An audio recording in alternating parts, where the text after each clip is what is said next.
मैंने बहुत भूल की है। अब आप ही मेरा मार्गदर्शन कीजिए।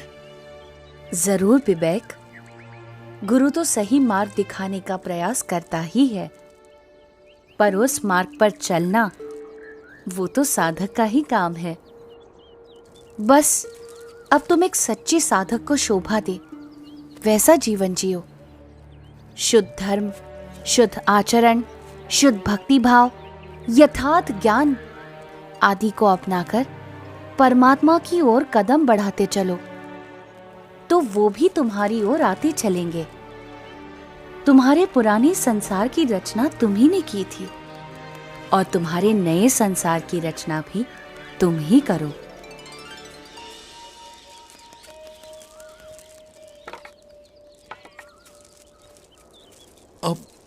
आप कहां चल दिए गुरुदेव? अब मुझे आपसे दूर नहीं होना है। जहां प्रेम है वहां दूरी कैसी? और भौतिक दूरी बढ़ने से हृदय की निकटता मिट थोड़ी ना जाएगी। विवेक, गुरु की आज्ञा में रहना वो उनके साथ रहने के समान ही है। जी गुरुदेव, अब मेरा शेष जीवन आपकी आज्ञा के अनुसार ही बीतेगा। तो मैं सदैव तुम्हारे साथ रहूंगा। प्रणाम गुरुदेव।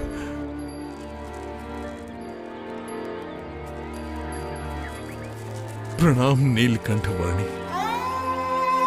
सच्चे गुरु की सच्ची संगति और उस संगति से आत्यंतिक मोक्ष की प्राप्ति, साक्षात परमात्मा की प्राप्ति, परम कल्याण के इस परम संदेश को फैलाने के लिए अपने अगले पड़ावों की ओर नीलकंठ वर्णी आगे बढ़ चले, असम के घने वनों से होते हुए।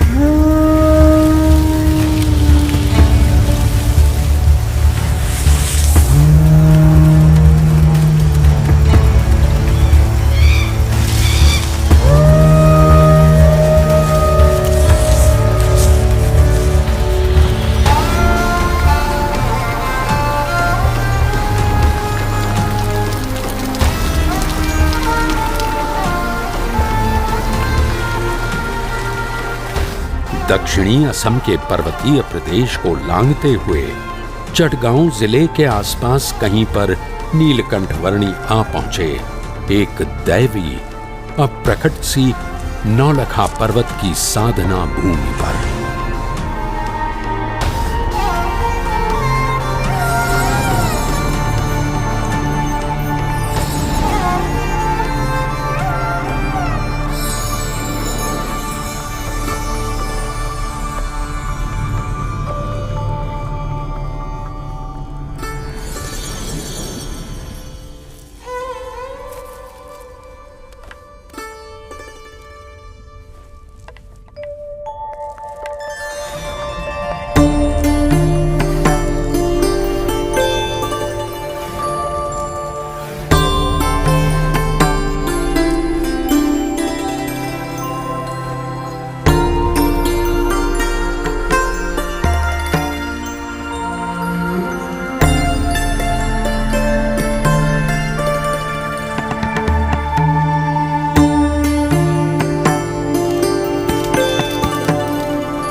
इस दिव्य और अप्रकट पर्वत भूमि पर 9 लाख योगी युगों से योग साधना करके अनेक सिद्धियों को प्राप्त कर रहे हैं, जिससे अंततः वे आपकी महिमा को समझ सकें और मोक्ष प्राप्त कर सकें।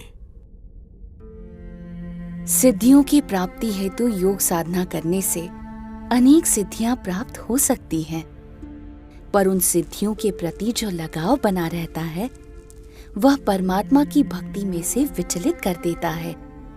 और आत्यंतिक मोक्ष तो यथार्थ दास भाव से परमात्मा की भक्ति करने से ही होता है।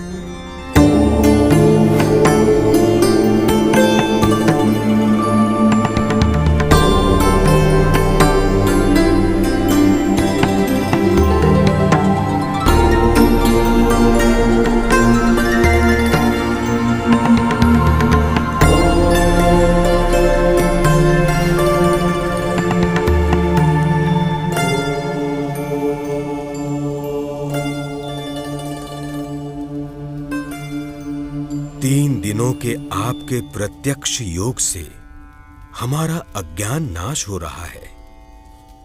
हम अपने प्राणों को षट चक्रों में प्रसारित करके किसी भी सिद्धि को प्राप्त कर लें, उससे भी अधिक यह है कि हम हर प्रकार से आप जो परमात्मा हैं उनमें जुड़ जाएं। कृपा करके हमें आपकी भक्ति का अधिकार दें और आपके स्वरूप में जोड़ दें।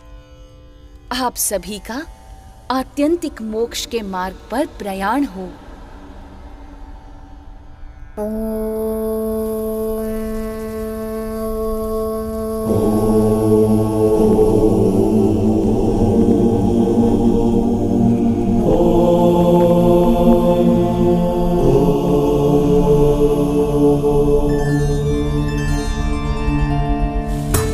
नौलखा पर्वत के 9 लाख योगियों को कल्याण प्रदान करके अपनी कल्याण यात्रा को नीलकंठ वर्णी ने बंगाल प्रदेश में आगे बढ़ाया और बंगाल में बालवा कुंड आ पहुंचे।